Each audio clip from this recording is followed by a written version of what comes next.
Welcome to another episode of the CMO Marketing Podcast. I am your host, Simon Dell, and I am the CEO of CMO, spelt CEMOH.com. If you want to find out more about us, we're Australia's largest fractional marketing network.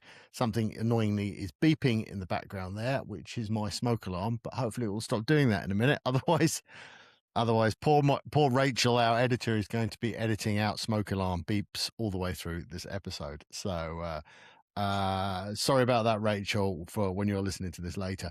Now we're going to talk about content today, and we're going to talk with one of our CMOs, Kelly Dimkovska.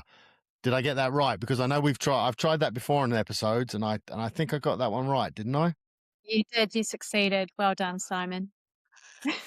Hooray for that.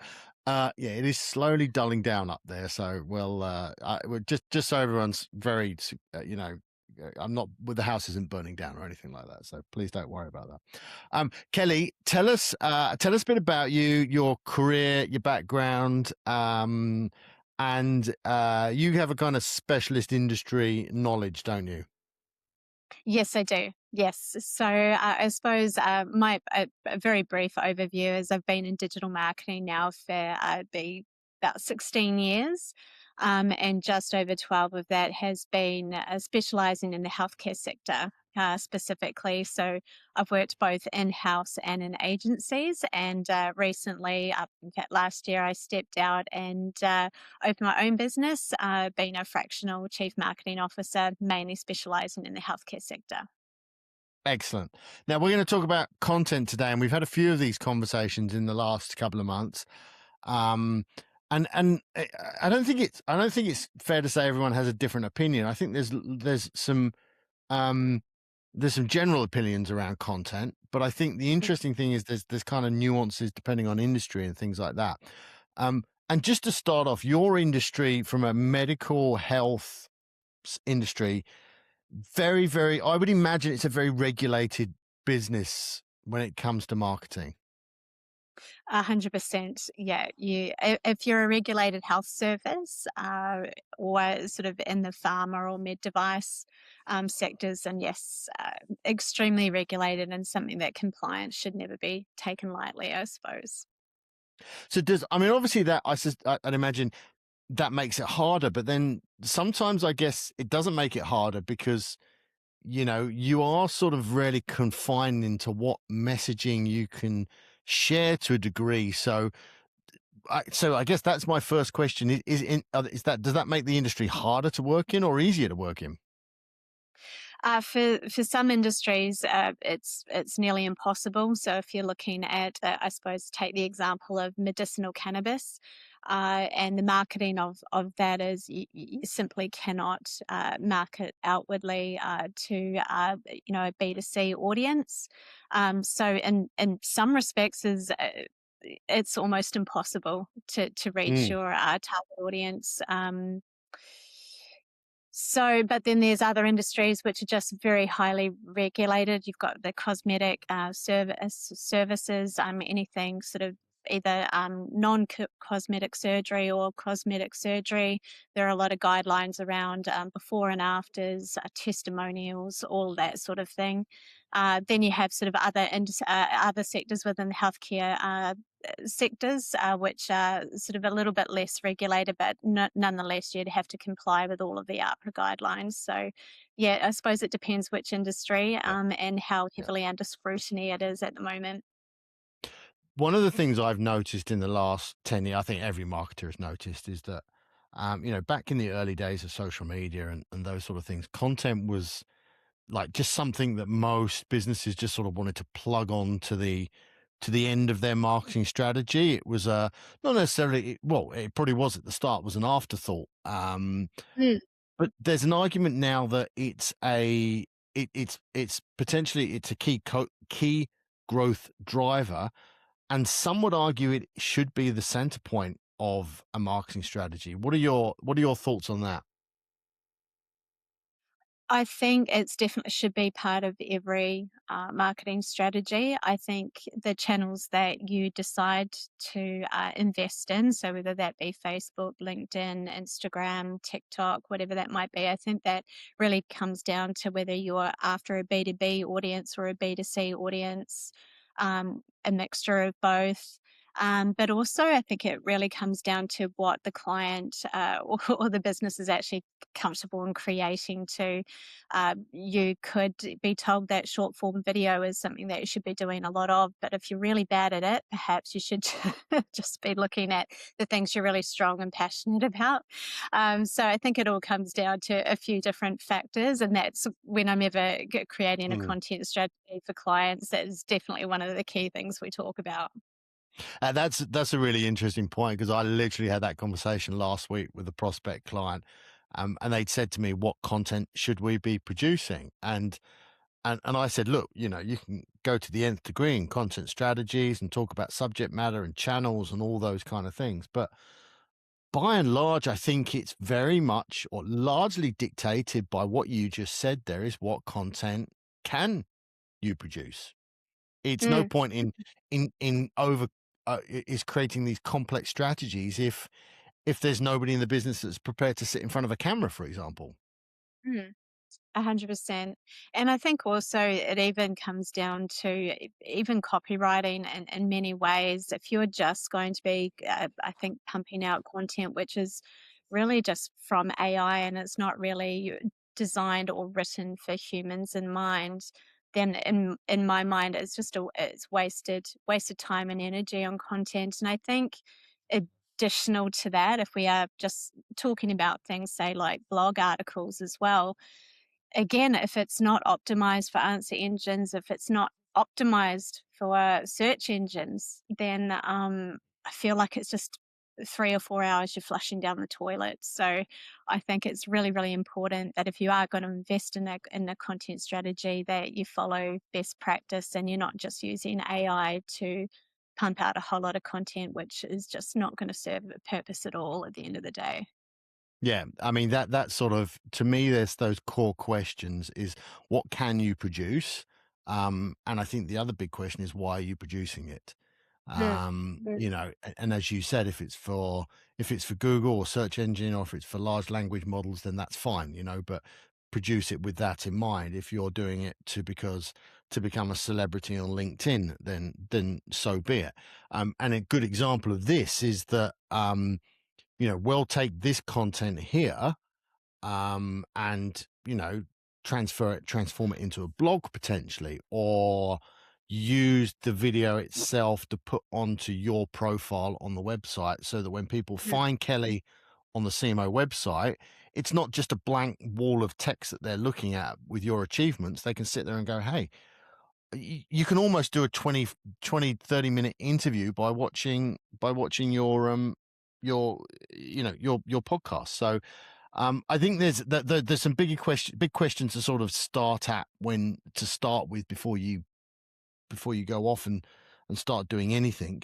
What are some of the sort of problems that you've inherited when you've gone into work in businesses, or you're there for your first few months? What are the sort of content problems that you see? Lots. So yeah, lots. A lot of it recently has actually been what I touched on earlier, which is literally content creation these days is just so easy. With the use of AI tools, it is literally people just thinking they can put up an article on their website and for some reason it's going to be picked up or it's going to be relevant. So much of it is not. We've got simple things like, headings like H1, H2 tags missing, no internal linking, no external linking, no sort of FAQ sections or author sections or, table of Mm. contents or all of those things that are needed in order to help these days to show up in search. Um, I think the other thing is not being really clear on actually a point you touched on is, but why are they creating this content piece? If you are not sure on why you are creating the content and there's no clear call to action or the next step that a user should take, then you haven't really added value or guided them on to the next step in the stage or the user journey. So uh, even calling out the industries, I suppose, working with businesses where they say, look, their industry is X, and then you go in and you look at all of their content, and not once is that industry mentioned, and yet they're very, very clear on the ICP. So it's Yeah. just these little things. People, when they're reading content, they need to know it's for them. And the other big part of it, which I actually talk a lot in my one-on-one mentoring session, is the so what factor. Mm. What have you added to someone's life, but for them investing 3 to 4 minutes in reading your content? What have you given them? Yep. What have they walked away with? Is it I already knew that's added no value to my life, or hey, that one sentence has really changed the way I've thought Mm. about something? That's the so what factor, and that's something you should always be aiming for with every piece of content you create. I love that because there's a graph that I often use. And again, I used it with a prospect client last week about the difference between saying something in content, but then it's like a step. You say something and then it's say something that people listen to. And, it's a bit hard to describe for me to describe the actual graph. But at the other end of the spectrum is saying something that convinces people to buy. Mm, So, one part, as you just said, you've got content. Has it added anything to anybody's life, or have you just said something for the sake of saying something? mm, Whereas at the other end of the spectrum is saying something that convinces somebody to buy. That's powerful. The mm, capacity and the ability as a marketer to convince people to buy by just the content that you're producing or saying or whatever it is that you're saying. Those are where I think, the in-demand marketers, the good marketers can really make their mark in a business. mm, mm. Whenever I do a content strategy, large part of that is, number one, I map out the industry or the target audience or the ICP that they're going after, and then I actually map it with a service. So Yeah. what service are we actually trying to? So we've got the blog article, we've got the pillar for who we're targeting, the ICP, and then we've got the right, what service are we actually promoting through this, and what internal linking are we then going off to different services pages. So it's Mm. connecting it all together to have a broader purpose. And I think, HubSpot, really does, it talks about the pillar pages and the importance of a pillar page. So having your topic, and then all the supporting information, whether it be blog articles, newsletters, whatever it might be, pointing back to this main topic to create this pillar page or this topic cluster. And Mm. that is a lot of work in itself, just doing a strategy around that. But Yeah. the payoff is massive. Payoff is Yeah. massive. Well, let's talk about that payoff, because I guess there's some of the challenges that I also see is if you're a CEO and you don't understand marketing, or you're not familiar with all the component parts of marketing, content marketing, all those kind of things, there might be a tendency for you to sort of push that all of your all of your content has to be producing leads. It has to be converting. To your point, it's good to say, hey, this content gave something back, or people were better off once they consume this. But I think one of the dangers at the other end is that, the CEOs or the business leaders are too too caught up on content leading to sales. Do you think they should be? Do you think we should be sitting there going, hey, we did all this content and look how many sales we've got? Do you think you can draw a straight line from a, series of, short videos to actually making more sales? I think over time, every piece of content you create, you are, strengthening your organic, I suppose, reach on search results pages. But um, in terms of, do I think organic, I suppose, social media?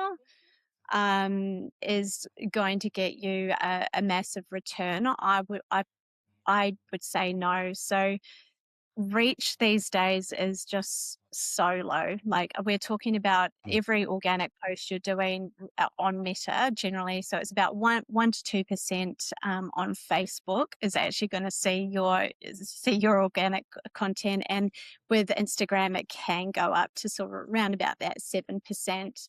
Yeah. Also LinkedIn. So LinkedIn from a company page, a post from a company page is still only 1 to 2% in terms of reach. Whereas from a personal page, you're seeing more of that 10 to 15%. So Mm. there is definitely value, I think, to creating organic social media posts. But I always think of them as a little bit like a window dressing.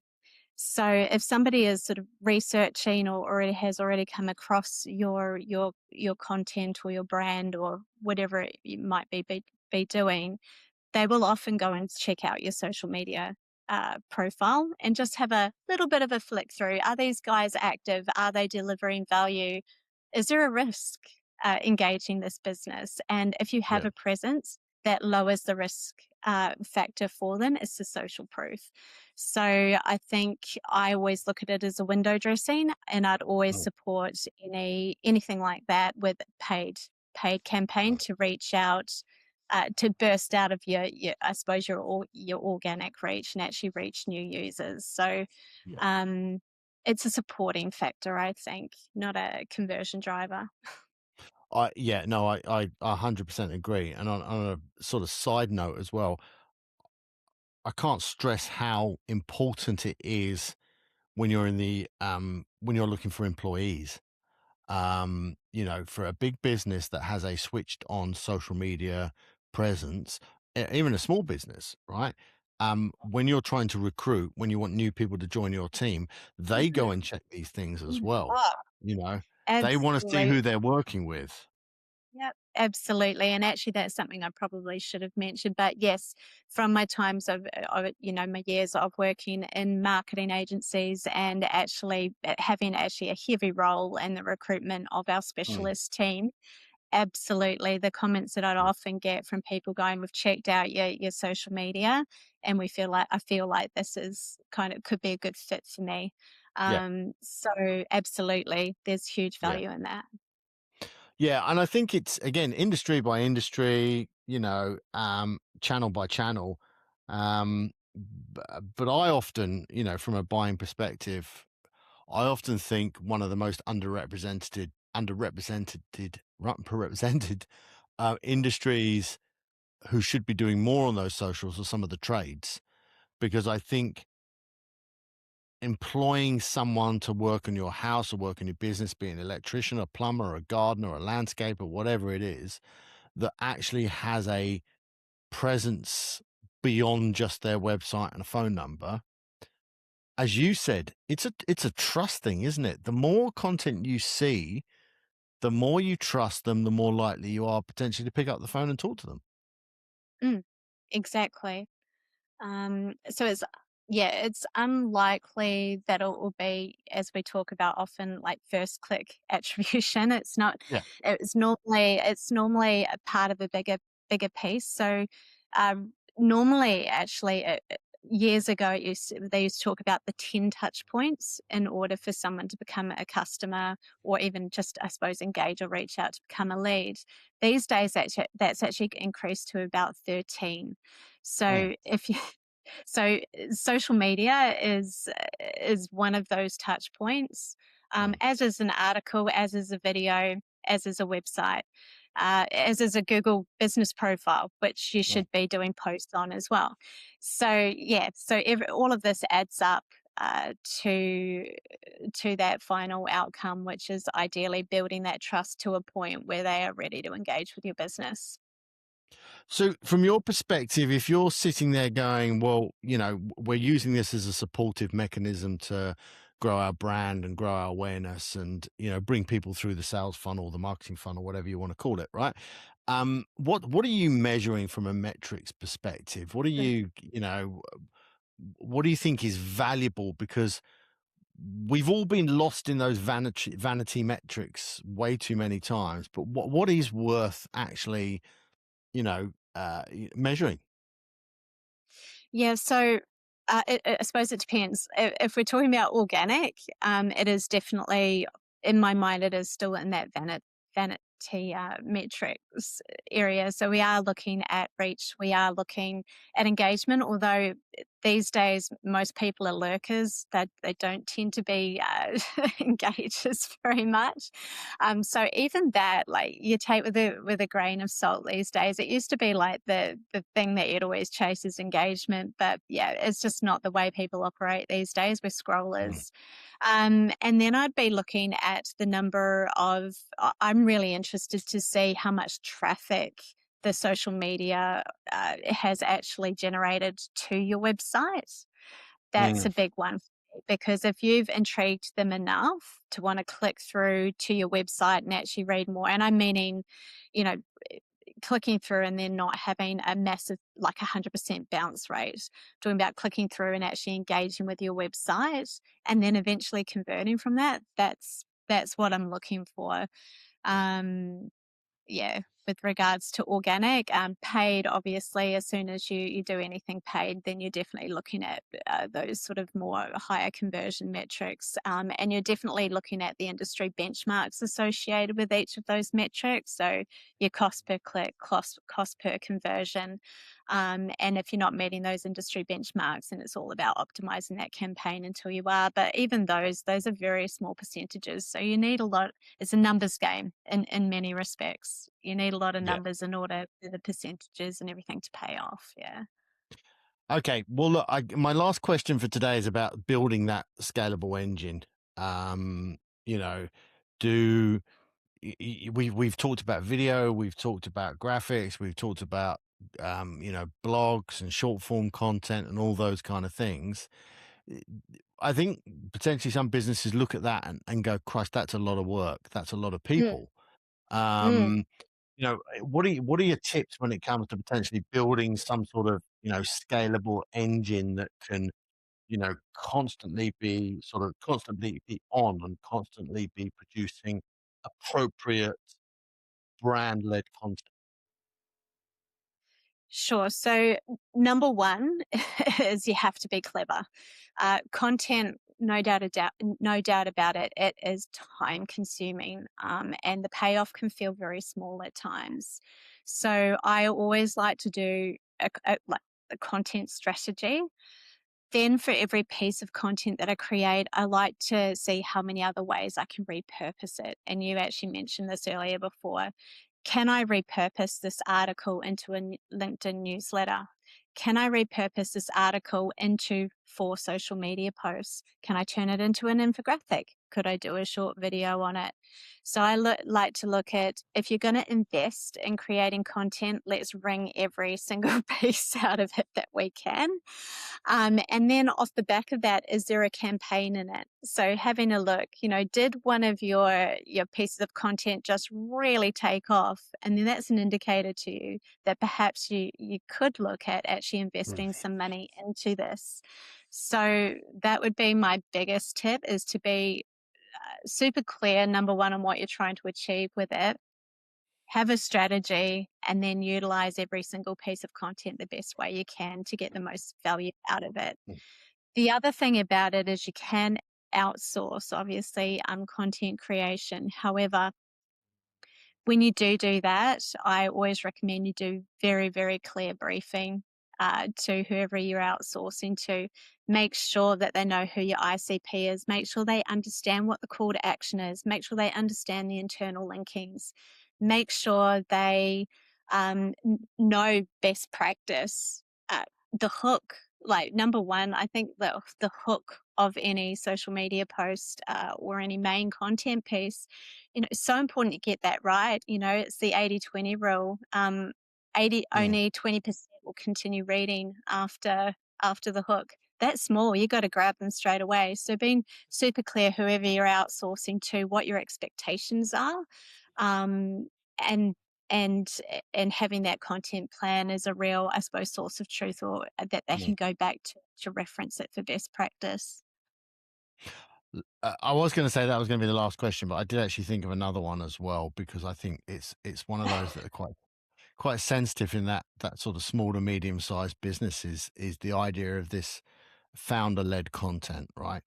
I Mm, tend to find that the companies that have the best social media presences are best social media presence, um, are where they have a founder, a CEO, whatever, who is very active and happy to be in front of the camera and those kind of things. Now, I don't want everyone who listens to this as a founder suddenly go, "Oh shit, I'm useless. I need to get mm, better at that." Maybe they do, but also I understand that some people just don't want to do that, don't want to be in front of the camera. And we also mm. see that when you get people like that, the famous video from a couple of weeks ago of the McDonald's CEO trying to eat a hamburger, right? Some people should not be on camera.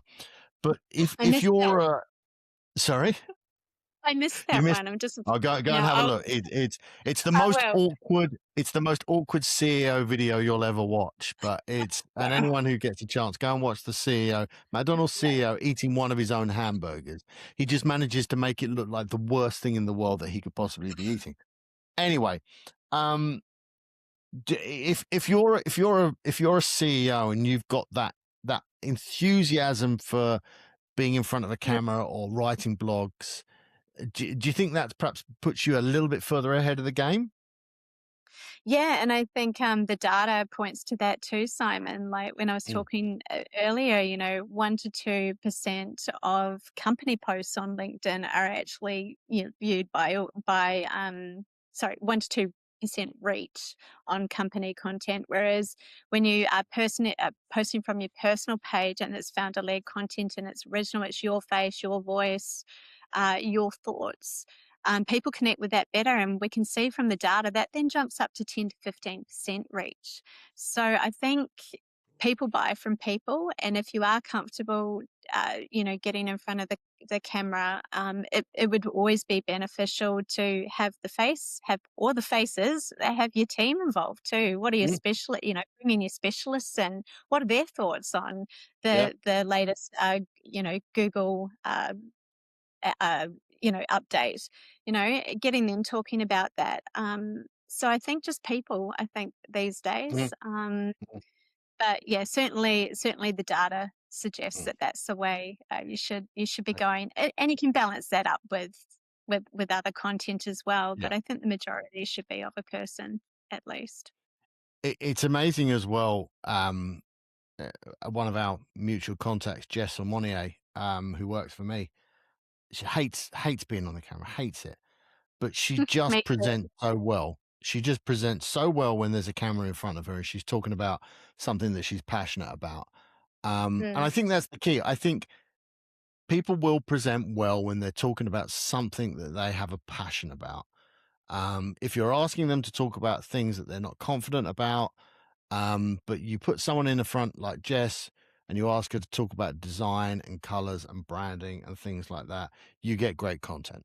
So to that sort of mind, get the people in your business talking about things that they're knowledgeable about, that excite them, and you'll get much better content, you'll get great content.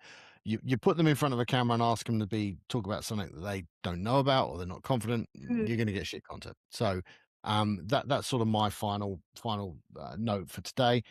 Your final comment today, any sort of singular last tips that you want to give people out there?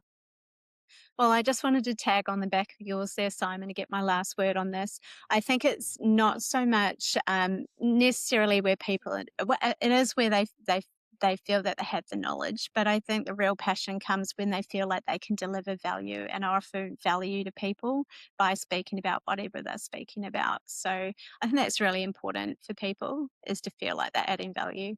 Yeah. Great comment. Look, if anybody's interested in working with Kelly, you can find her on our website. There is a little button on there. You can start talking to her straight away if you go to the website. And knowing Kelly, she will respond very quickly as well. So, if you do, if you do watch this video, jump onto the CMO website, search for Kelly, you'll find her, and there's a contact Kelly button on there. Click on that, and she'll have a conversation with you about how she can help. She obviously mentions that she's got a strong background in medical and health and all those kind of things, but I think a lot of your skills are very transferable to other industries and things like that as well. So, a wealth of knowledge there. So, thank you very much for your time today, and thank you very much for your insights. And wish you well in the moving forward. Thanks, Simon. Talk to you later.